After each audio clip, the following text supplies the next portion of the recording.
नमस्कार विद्यार्थी मित्रांनो, आपण कॉर्पोरेट अकाउंटमध्ये शेवटचं चॅप्टर या ठिकाणी बघतोय, liquidation of joint stock company. तर liquidation of joint stock company म्हटलं की या नावावरूनच आपल्याला बरंच काही सांगता येतं. त्यामध्ये लिक्विडेशन म्हणजे विसर्जन आपल्याला 12वीला तुम्हाला एक चॅप्टर झालेला आहे लिक्विडेशन, त्याच पद्धतीनं या ठिकाणी आहे. आता लिक्विडेशन बघण्या अगोदर जॉईंट स्टॉक कंपनी ही एक कायद्यानं निर्माण केलेली एक व्यक्ती आहे असं आपण म्हणू शकतो. Joint stock company is an artificially person, म्हणजे कायद्यानं या ठिकाणी निर्माण केलेली व्यक्ती आहे असं आपल्याला म्हणता येतं. ती कायद्यानं निर्माण केलेली असते, which is created by law. ठीक आहे. मग आता हे कायद्यानं निर्माण केलेली जॉईंट स्टॉक कंपनी, तर याचं मीनिंग आणि डेफिनेशन सांगायचं झालं, the realisation of assets. Liquidation कशा पद्धतीनं होतं त्याचं डेफिनेशन सांगतोय.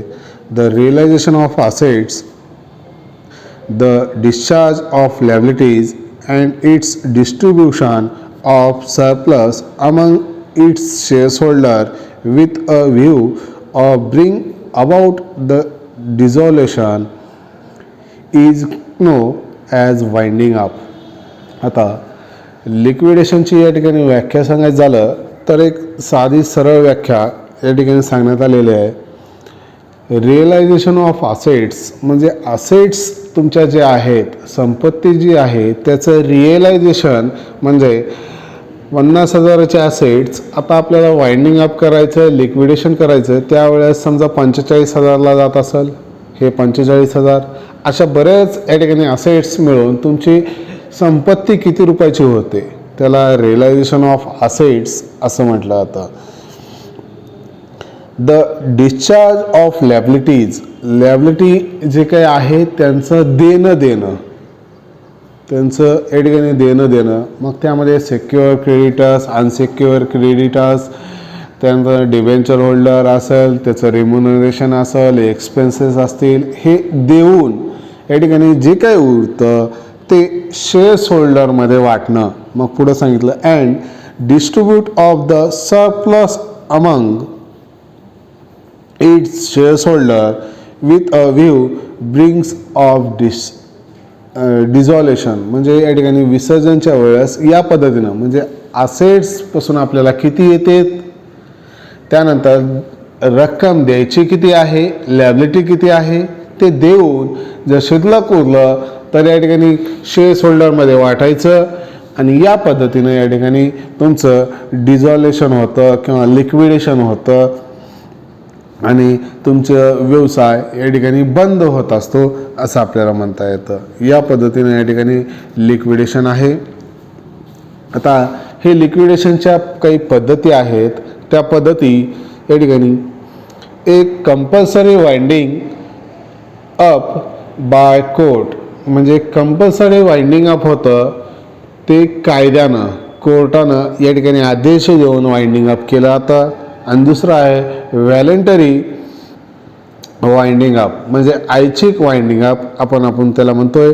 त्यामध्ये दोन प्रकार पडतात, मेंबर्स व्हॉलंटरी वाइंडिंग अप आणि क्रेडिटर्स व्हॉलंटरी वाइंडिंग अप. या पद्धतीने या ठिकाणी म्हणजे compulsory winding up by court हा एक प्रकार आणि दुसरा आहे व्हॉलंटरी वाइंडिंग अप. आता व्हॉलंटरी वाइंडिंग अपमध्ये दोन प्रकार पडतात, एक मेंबर्स व्हॉलंटरी वाइंडिंग अप आणि दुसरा आहे creditors winding up, creditors voluntary winding up आपण म्हणतोय.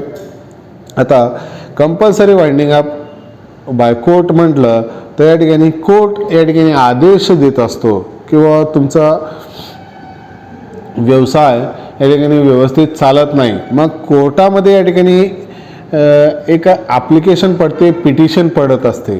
ते पिटिशन कोण करतं तर कंपनी करत असते, त्यासोबतच क्रेडिटर्स करत असतात, त्यासोबतच कॉन्ट्रीब्युटर्स जे आहेत तुमच्या कंपनीचे ते कॉन्ट्रीब्युटर्स या ठिकाणी करतात किंवा रजिस्टर करतात जॉईंट स्टॉक कंपनी, किंवा सेंट्रल गव्हर्नमेंट देखील या ठिकाणी पिटिशन टाकू शकते कोर्टामध्ये, आणि मग त्या पिटिशननुसार या ठिकाणी तुमच्या कंपनीला कंपल्सरी वाइंडिंग अपची या ठिकाणी नोटीस कोर्टाकडून मिळत असते आणि या ठिकाणी वाइंडिंग अप होत असतं असं आपल्याला म्हणता येतं.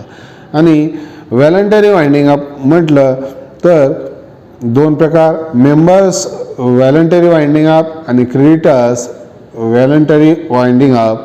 या पद्धतीनं जे काही मेंबर्स आहेत त्या मेंबर्सने ठराव घेतला की बाबा आपला व्यवसाय या ठिकाणी चालत नाही आहे, आपल्याला बंद करून टाकलं पाहिजे, जे काही शेअर्स होल्डर आहेत त्यांनी हा या ठिकाणी निर्णय घेऊ शकतात आणि त्यानुसार वाइंडिंग अप करू शकतात. त्यासोबतच क्रेडिटर्स जे आहेत, जे धनको आपण म्हणतो आपल्या कंपनीचे, त्यांना जर वाटलं या ठिकाणी ही कंपनी व्यवस्थित चालत नाही, कर्ज द्यायला तयार नाही आणि त्यासोबतच ते कर्ज रिटर्न मागत असतात, त्यावेळेस देखील या ठिकाणी वाइंडिंग अप केली जाते. ठीक आहे, हा एक प्रकार. आता या वाइंडिंग अप करत असताना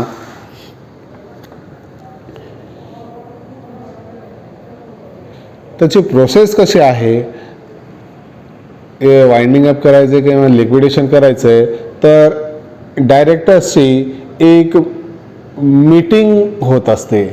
जे काही बोर्ड ऑफ डायरेक्टर आहेत कंपनीचे, ते कंपनीचे बोर्ड ऑफ डायरेक्टर या ठिकाणी मीटिंग घेत असतात आणि त्या मीटिंगमध्ये या ठिकाणी डिक्लेअर करतात की बा आपल्याला आपल्या कंपनीचं वाइंडिंग अप करायचं आहे, ते कोणत्या प्रकारे आहे, बायकोट किंवा व्हॉलंटरी वाइंडिंग अप, मेंबर्सकडून आहे, क्रेडिटर्सकडून आहे, हे त्या ठिकाणी अनाऊन्स केलं जातं.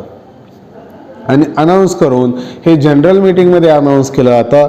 आणि हे अनाऊन्स करत असताना जे काही रिम्युनरेशन वगैरे आहे, लिक्विडेशनचा खर्च आहे, तो फिक्स असतो. त्यासोबतच या ठिकाणी तुमचं जे क्रेडिटर्स आहेत किंवा जे लॅबिलिटी आहे त्या लॅबिलिटी होल्डरला या ठिकाणी साधारणतः 14 दिवसाचं टाईम दिला जातो आणि त्या 14 दिवसामध्ये एक्सपायरी होऊन म्हणजे 14 दिवसाचे टाईम घेतला जातो आणि त्यानुसार या ठिकाणी त्यांचं पेमेंट वगैरे केलं जातं असं आपल्याला म्हणता येतं. आणि हे पेमेंट करत असताना नोटीस तुम्हाला द्यावी लागते ती मेंबर्सला 30 दिवस अगोदर. म्हणजे जे काही पेमेंट आहे ते पेमेंट तुम्हाला 14 दिवसामध्ये करावं लागतं किंवा 14 दिवसापर्यंत करावं लागतं. पण जी काही वाइंडिंग अपची नोटीस आहे किंवा जनरल मीटिंगची नोटीस आहे ती 30 दिवस अगोदर या ठिकाणी तुम्हाला द्यावं लागतं. आता हे प्रोसेस आहे, कशा पद्धतीने मीटिंग बोलवलं जातं, कोण बोलवलं जातं, किती दिवसामध्ये या ठिकाणी पेमेंट करायचं असतं लिक्विडेटर्सचं, त्यासोबतच किती दिवस अगोदर या ठिकाणी ॲप्लिकेशन द्यावं लागतं रजिस्ट्रारला किंवा आम्ही वाइंडिंग अप करतोय या पद्धतीने या ठिकाणी. आता लिक्विडेटर्स फायनल स्टेटमेंट अकाउंट काढायचं झालं तर त्याचा एक प्रोफार्मा आहे. Liquidators final statement of account आपण म्हणतोय, त्याचा प्रोफार्मा 340 पेज नंबरवर आहे, 340 पेज नंबरवर. आता याच्यावर 2 कॉलम आहेत, एक रिसिप्ट आणि दुसरा पेमेंट.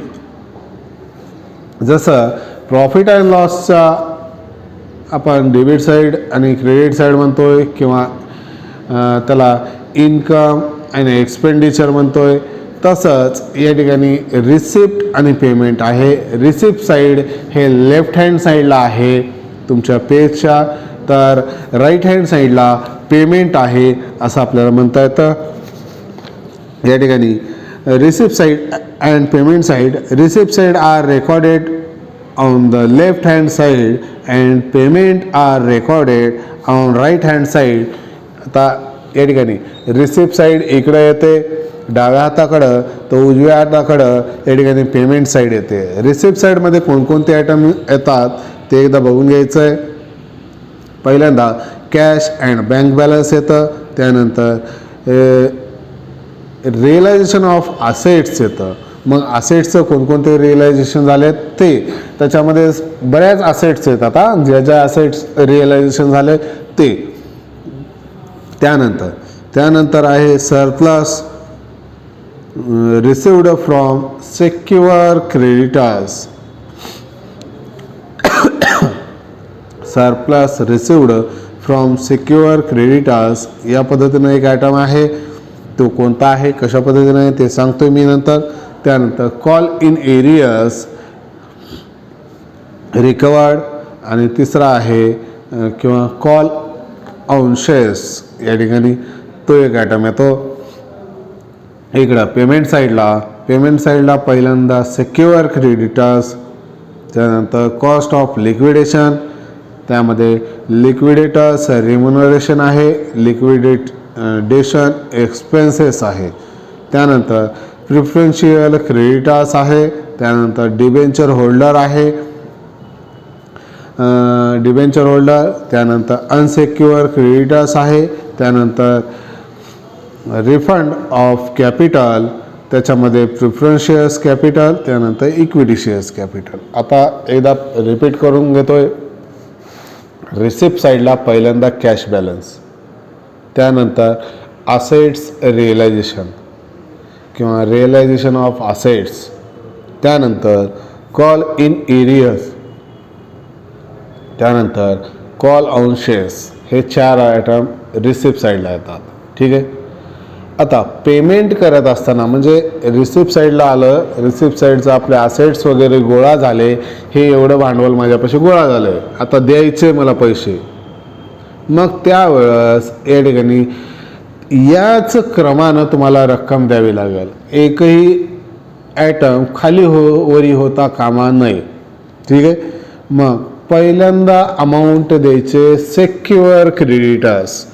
या ठिकाणी सेक्युअर क्रेडिटर्स म्हणजे काय, आपण त्या क्रेडिटर्सकडून काही रक्कम घेतली जाते आणि ती रक्कम घेत असताना आपण काहीतरी मॉर्गेज ठेवलं जातं, त्याला सेक्युअर क्रेडिटर्स असं म्हटलं जातं.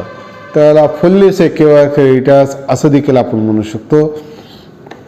म्हणजे समजा 1 लाख रुपये घेतलेत आणि 1.5 लाख रुपयाची आपण प्रॉपर्टी त्याच्यापाशी गहाण ठेवलेली आहे, तारण ठेवलेली आहे, मॉर्गेज ठेवलेली आहे, त्यावेळेस त्याला secure creditors, fully secure creditors असं म्हणू आपण. त्यानंतर दुसरा आयटम येतं कॉस्ट ऑफ लिक्विडेशन. लिक्विडेशनचं कॉस्ट या ठिकाणी घ्यायचे. त्यामध्ये लिक्विडेटर्स रिम्युनरेशन म्हणजे लिक्विडेशनचा खर्च आणि जो काही चार्ज आहे, रिम्युनरेशन म्हणजे खर्च किंवा चार्ज असं आपण म्हणू शकतो. आणि लिक्विडेशन एक्सपेन्सेस, लिक्विडेशन एक्सपेन्सेस म्हणजे विसर्जनाचा खर्च. ठीक आहे. आणि लिक्विडेटर्स रिम्युनरेशन म्हणजे जो काही हे लिक्विडेशनची प्रोसेस करत आहे किंवा वाइंडिंग अपची प्रोसेस करत आहे त्याचा मोबदला असा आपण म्हणू. तो या ठिकाणी येतो 2 नंबरला. 3 नंबरला येतं प्रिफरन्शियल क्रेडिटर्स. प्रिफरन्शियल शेअर्स आपण बघितलेले आहेत, प्रिफरन्शियल क्रेडिटर्स देखील असतात. म्हणजे त्या क्रेडिटर्स जे आहेत त्या क्रेडिटर्समध्ये या ठिकाणी आपण त्यांना प्रिफरन्स देत असतो आणि त्यानुसार त्याला पेमेंट दिली जाते. त्यानंतर आहे डिबेंचर होल्डर, त्यानंतर आहे अनसेक्युअर क्रेडिटर्स, त्यानंतर आहे रिफंड ऑफ कॅपिटल, त्याच्यामध्ये प्रिफरन्शियल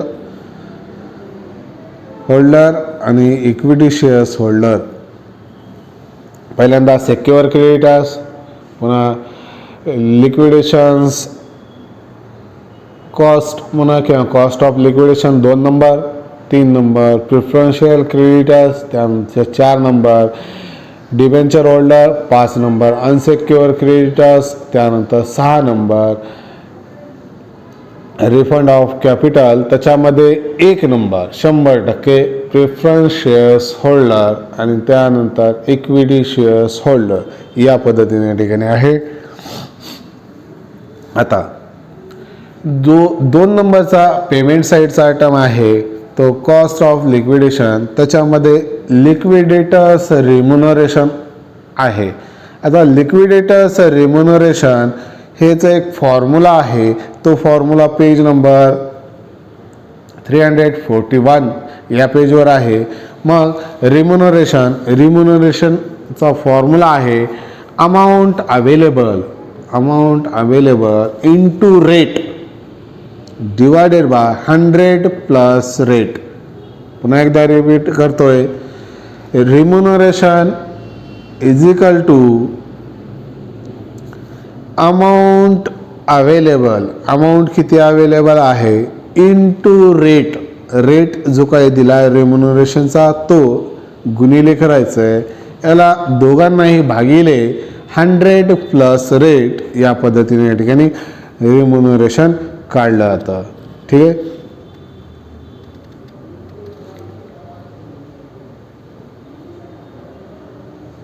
आता हे रिम्युनरेशन कशाला काढलं जातं, तर रिम्युनरेशन देत असताना सिक्युअर क्रेडिटर्सवर द्यावं लागतं, त्यानंतर प्रिफरन्शियल क्रेडिटर्सवर द्यावं लागतं, त्यानंतर अनसिक्युअर क्रेडिटर्सला द्यावं लागतं. हे देत असताना रिम्युनरेशन देत असताना अमाऊंट अवेलेबल किती आहे त्याच्यावर या ठिकाणी रिम्युनरेशन काढलं जातं आणि ते अवेलेबल अमाऊंटवर असतं. आणि ते आपल्याला प्रॉब्लेम सोडवताना हा फॉर्म्युला कसा यूज होतोय ते एकदा बघून घ्यायचं आहे. ठीक आहे.